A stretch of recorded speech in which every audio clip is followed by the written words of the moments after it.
Beyond the newsroom, where untold story is revealed.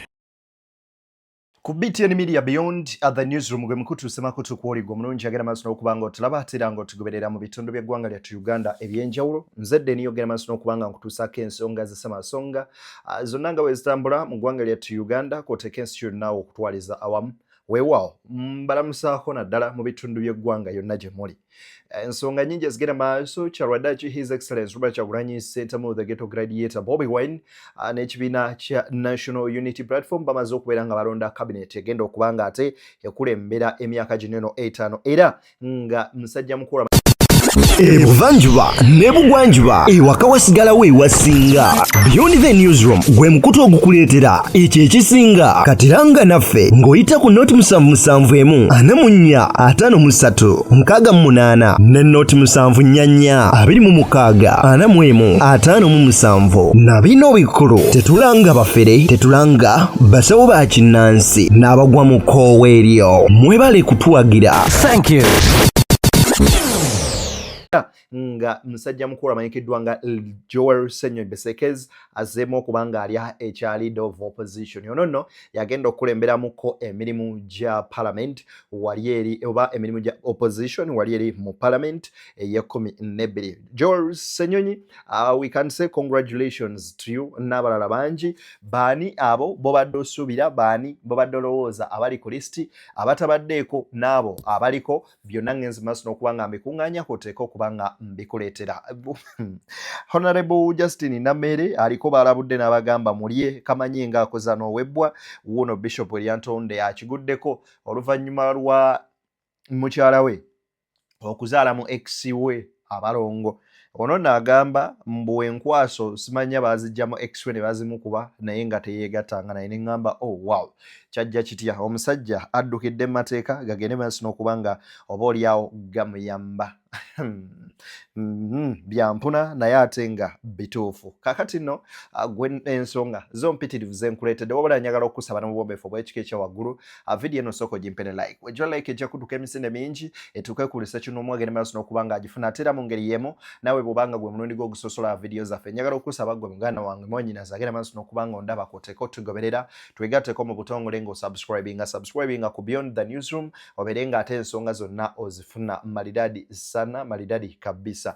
Kona mukade okanzidire personalize okateeke mu always lofuna notification ku mboozi zonna enyuvu zatugenda maaso n'okubanga ate tutambuza. Weewaawo njagala okutegeeza gwe omulungi andaba era angoberera nti mwana wattu tutambula ne bannaffe abamanyikiddwa nga ba Laika Mobile. Laika Mobile bano nno bakutegeeza nti gwe wenna ali eyo nga wandyetaze okulaba nga ogula airtime oba data owa Laika Mobile teweemenya nyiga munyezi *217 *543# osobola okwegulira airtime kw'oteeka data ow'omukutu ogumanyikiddwa nga ogwa Laika Mobile. Twegatteko olunaku olwaleero ng'ogula airtime ne data ng'oyita ku mukutu gwonna kw'onaaba oli Airtel, MTN gwe tofaayo nyiga bunyezi *217 *543# osobola okwegulira airtime ne data wa Laika Mobile. Weewaawo muzikirize tutandikire wano naye bambi gogano amawulire siga ssanyu.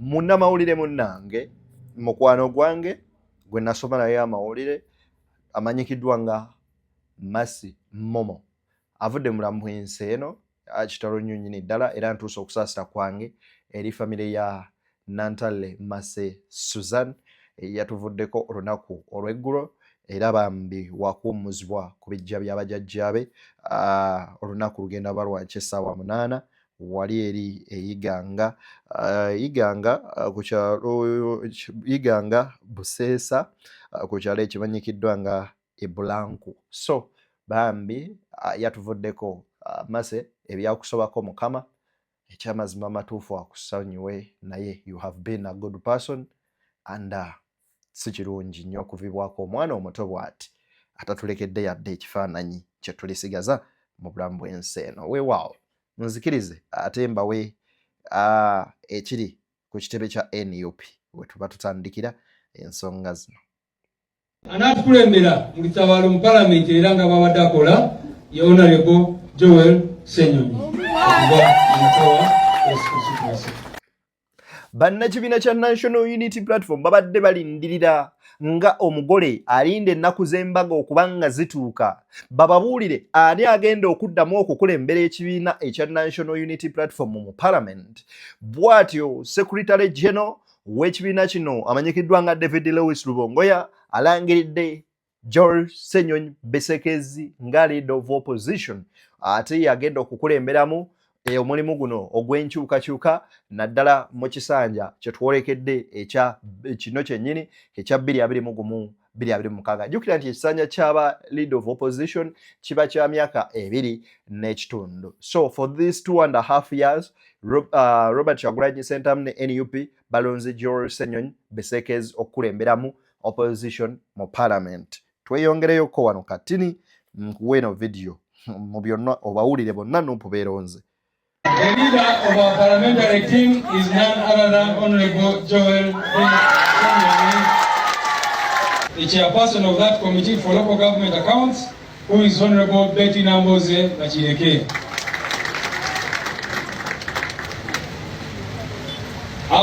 The vice chairperson for government assurances committee is going to be Honorable Anna Adeke Ebaju from Soroti.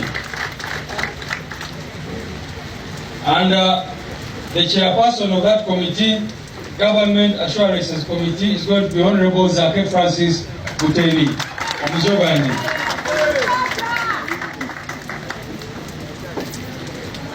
Vice chairperson Kosase is going to be Honorable George Musisi from Chia. And that committee of Kosase is going to be chaired by Honorable Mwada Mpunyinji. The Vice Chairperson for the Public Accounts Committee is going to be Honorable Sarah Wansasura from Jinja. And the Public Accounts Committee is going to be chaired by Honorable Samba Patrick Oshale from Kasanda. Now, the Deputy Chief Opposition Whip is going to be Honorable Nakwede Harriet.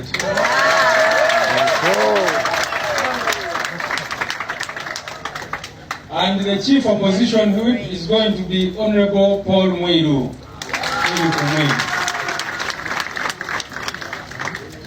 The Commissioner of Parliament is none other than our Deputy President Eastern Uganda, Honorable Nambeshe Mbaki. Now, who do you think is the Lord? Ladies and gentlemen. The leader of our parliamentary team is none other than Honorable Joel Ssenyonyi, Nakawa West constituency. People power. Our power. More people power. Leader of opposition bazemu ne balonda Joel Ssenyonyi Besekezi okulaba ng'akulemberamu bana opposition mu parliament eye-11 eye-12 nga bwe wakikoze mu parliament eye-11 okumala emyaka 2 n'ekitundu. I think Joel Ssenyonyi y'omu ku abo ababaka oba era ababadde ku committee zaabwe ababadde so outstanding. I think he has performed well. Okumuzzaayo kale si wabi naye nga kubamu kwabo abagenzi maaso n'okuba nga bafuna ebifo Madam Betty Namboze Bakireke, Mwadanku Nnyingi, George Musisi, Nambeshe, Nakwede n'abalala nga bwe mubawulidde amannya. Era olwajjukira nti Mwadanku Nnyingi luli eri yali wa Foreign Affairs, is it so? Kibeera bwe kityo? Yeah. Naye kaakati bamutadde ku Kosase abeereyo eyo ne George Musisi. So kati kino kitegeeza ki ekya NUP okubanga balonze akakiiko ak'oludda oluvuganya? Definitely it means that NUP bamaze okukkiriziganya na buli kimu. By the way, bakkiriziganya ku lunaku lwe baalayira. Okulayira kw'omubaka kuba kutegeeza nti akkiriza omukulembeze eyawangula era nti ye mukulembeze era nakkiriza okukolera mu gavumenti eyo. So ababadde ba blaminga nga mwogera bino biri mwogera kino nekiri kimanye nti bamaze okuba nga balonda oba oliawo gavumenti eyaki manye Ssenyonyi atera nnyo giyita a government in waiting, erindako okutwala obuyinza kati yeeyo. Ne kabineeti yaabwe bamaze okugironda, Ssaabaminisita waabwe ye Joel Ssenyonyi, abasigadde beebo baminisita abagenda okutwala oludda oluvuganya gavumenti emyaka 2.5 era batuyise n'emyaka 5. So NUP emaze okukkiriza ekiriddako ekirindirirwa kikya Robert Kyagulanyi Ssentamu Bobi Wine kubanga akomawo. Bwakomawo, we move as usual. Kya bulijjo ngate tukola ki? Tujja batweyongerayo bweyongezi. Kale kankwe wano ku bigambo bya Justin Nammere ng'ata akaka agamba atya. Justin Nammere agamba nti bo tebagenda kukwata muntu n'omu bagende maaso n'okubanga bamuzibira ku liiso, wabula agenda fafaagana na buli omu mu local gavumenti ke bamukwasizza obwa minisita. Wuliriza Nafudu. Mulokoke ng'obudde bukyali kubanga ekijja si muntu.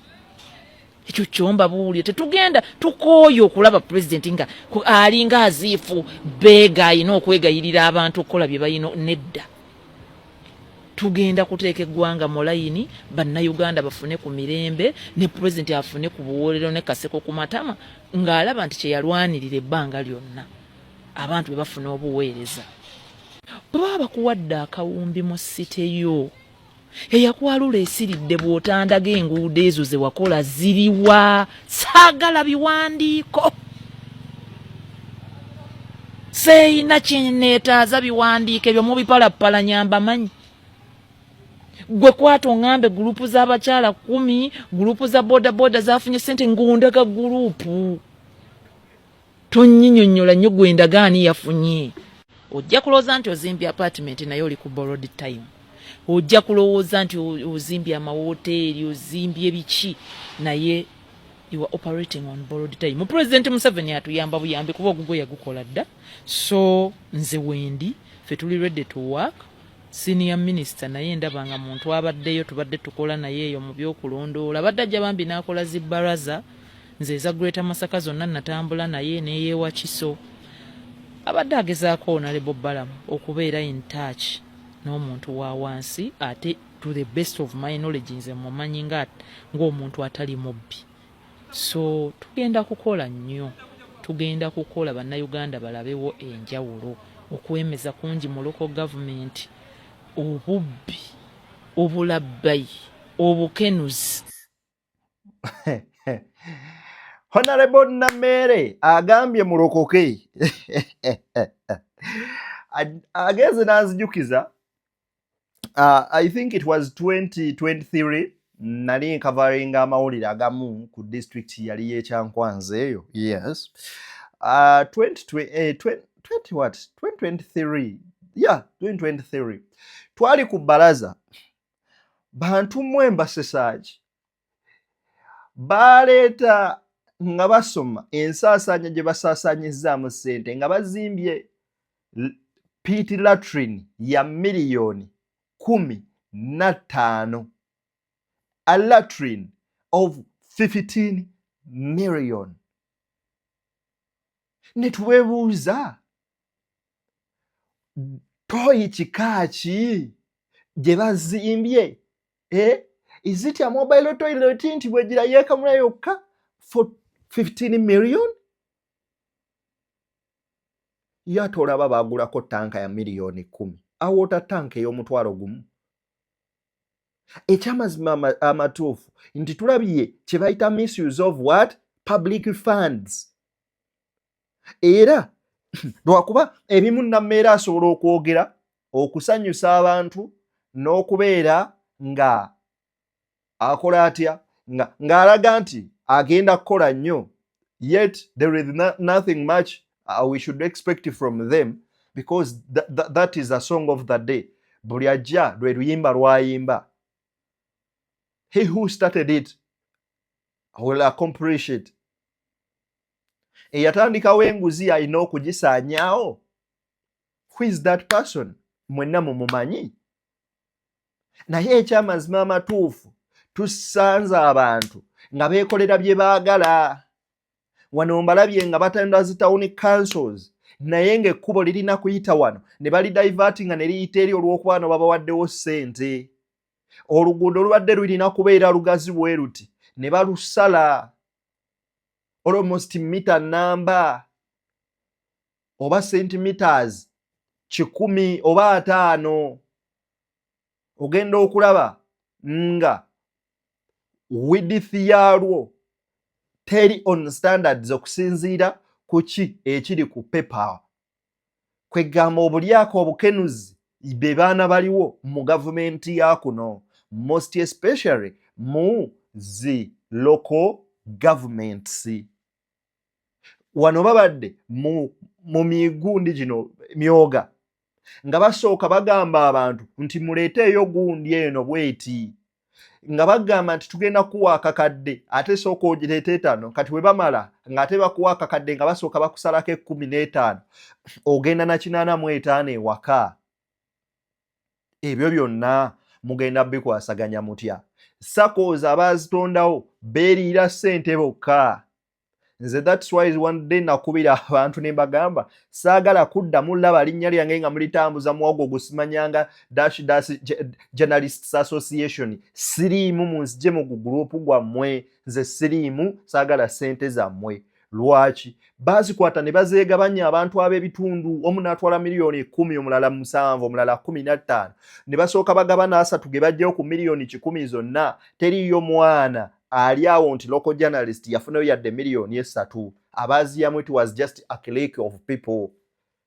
So bo obubinja bwabwe obuba mu system bwe bugenda mu maaso n'okugabana mu bintu byabwe. How are you going to fight them?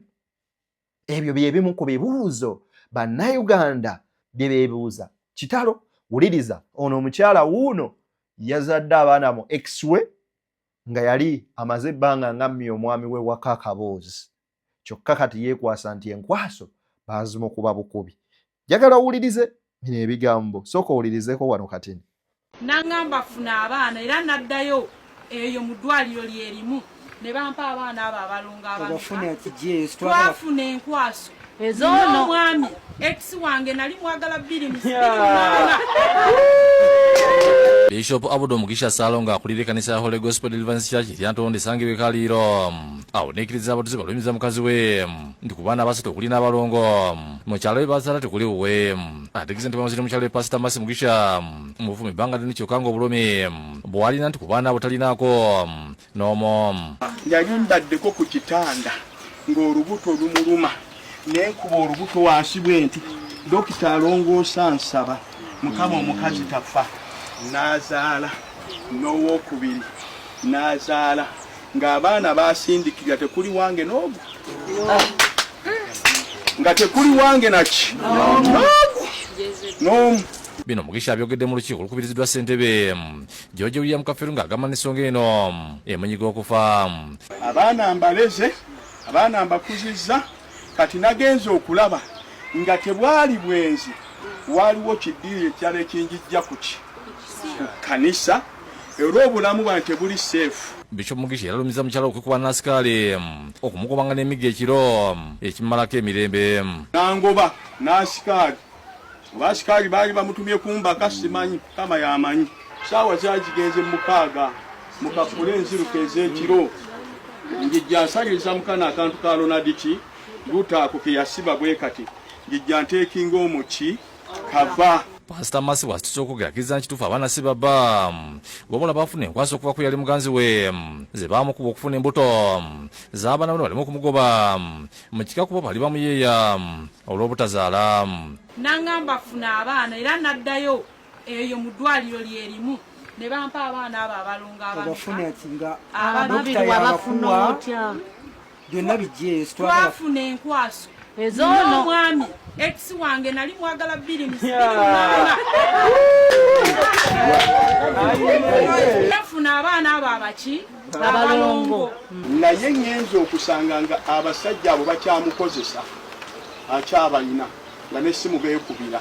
Kino kyongedde okusikula Bishop Mugisha Meme n'asaba bawukane ne mukyala we bagabana ebintu okuli amaka n'ekkanisa yennyini. Tiwabaawo omuntu yenna abakanga eno ekkanisa yammwe mw'omuyina obuyinza obusalirawo eno ekkanisa. Buno obupapula bwazunga nabo busimanyi constitution, simanyi URBS, simanyi migabo. Naye nina ebibuuzo bye neebuuza mu bulamu bwange nga binnema okutegeera. Oyinza otya okukeera ku makya? Mazima ddala ng'oli mu nnyumba ya musajja n'ogenda oyenda ebbali n'ojja omuleetera n'omukuliza abaana. Kale let us accept nti omusajja tazaala. Medical forms mwazifuna ne mugezaako buli kimu ekisoboka nga kituufu omusajja tazaala. Ye lwaki we mwanoonyeza enkwaso kale omusajja andifunye owa famire ye? Bwe muba nti mubadde mwagala kubeera wamu mukuume abaana bammwe n'ebintu byammwe. Era ekisiwo ono ex wange gwe nayagalanga 28 era ekisiwo. Naye abakazi mulimba, abakyala mulimba. Lwaki mukola ebintu ebyo? Mazima ebintu bye mukola musiiga kifaananyi ki eri omugigi omuto guno ogujja? Bino byampuna baganda bange, kino waliwo wegusukkewo omulamuzi. Kati guno bagukuleetedde ddala ogusala otya? Mwannyinaze muganda wange. Ate bannaalongo beeriisa nkuuli kati buli ayenda azaala balongo. Oli yazadde mulandiroodi we, ono yazzeeyo wa ex we. Omusajja agambye nti bino tebyali byakuba nkwaso. Izudde nga n'amasimu bakyageekubira nga bakyekozesa. Mukama Katonda ono ali waggulu tutaase kuba ekisolo ekiyitibwa omuntu tekyesigwa. Honorable Kasuku Kuku Wazabanga Semanengene Isaac Katende alidde obwambasada. Era essaawa yonna batubuulira ggwanga ki gye bamusindika okurepresentinga Uganda nga ambasada, era essaawa yonna agattibwako akapande aka His Excellence Kasuku. Sajja agudde mu bintu. Naye remember nti some years back Lumbi yabagamba nti omusajja state agent nga muwakana. Si kye ndi mukkaatiriza. Naye remember nti bagenda okulonda we bakuwera position nga bakutrustinga era nga baludde naawe okumala akabanga. Olaba n'ensizambi yabajoyiniza bamugaye genda ne bamukanyuga teri ku cabinet waafulumidde. Beegendereza. One day, one time, things might happen and you say, hey, nekino kyabadde bwe kiti kisoboka kitya? BTN Media Beyond the Newsroom gwe mukutu kwoli erinnya zedde ni aliwo okubeera nga nkuweereza mu bitundu by'eggwanga lyattu eby'enjawulo. Mwebale nnyo okubeera nga mutulaba yonna gye mubadde muwangalira mu bitundu by'eggwanga eby'enjawulo. Bali Kampala, badaffe bali Masaka, Kiboga, Kyankwanzi, Nakaseke, Luweero, Nakasongola, Nakapiripiti, abali Arua, Moyo. Mwebale kutulaba n'abali wabweru w'eggwanga, Dubai, Qatar, USA, Canada, UK, German, Italy, South Africa, wherever you're watching us from. Thank you so much. Bye-bye. Katukomewo n'ensonga endala nnyingi ZDN BTN Media Beyond the Newsroom.